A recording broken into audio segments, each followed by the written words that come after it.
двајца браќа, Иван и Никола Тасеви, сопственици на куќа во Штип, веќе цел месец спијат кај роднини и пријатели, бидејќи не можат да си влезат дома. На нив соседот со кого во спор се подолг период, куќата им ја заградил со ѕидови. Проблемот е што се случувам со комшијата, затвори ми пато, значи јас немам никаков привоз дома да си улезам, ни пат да излезам. Проблемот што е? Барам да дојдат надлежни, да ми отворат пат, за да можам да улезам во куќа. Само кај пријатели одам спијам, кај другари спијам, на улица сум. Не бива. Сакам со нас никој да разговара. Кога и да сакаме да разговараме со него, вика, вие со мене нема што да разговарате. Парцелата негова ли си ева, вие немате пристап? Не, на парцелата беше наша. Ние си имавме шупа тука.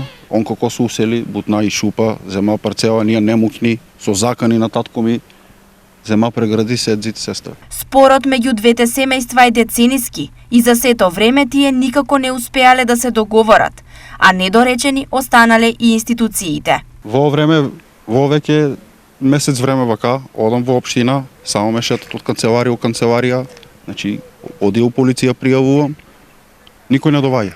Апел барам исто до надлежните, до градоначалникот исто, да дојдат да преземат мерки за да ми се отворе пат, за да можам дома да си улезам. Од општина Штип се запознати со случајот и за него велат. Случајот ни е познат, но тој не е во надлежност на Одделението за урбанизам при локалната самоуправа Штип. Странките кои се чувствуваат оштетени, своето право можат да го остварат по судски пат преку право на службеност за нужен премин преку тук имот. Инаку на предметната локација според деталниот урбанистички план предвидена е изградба на катна гаража. Изјави раководителот Лазар Хаджи Николов. Телевизија Стар денес се обиде да стапи во контакт со соседите на Тасевски, но сите приоди беа заклучени. Во куќата немаше никој, а телефонски контакт немавме можност да оствариме.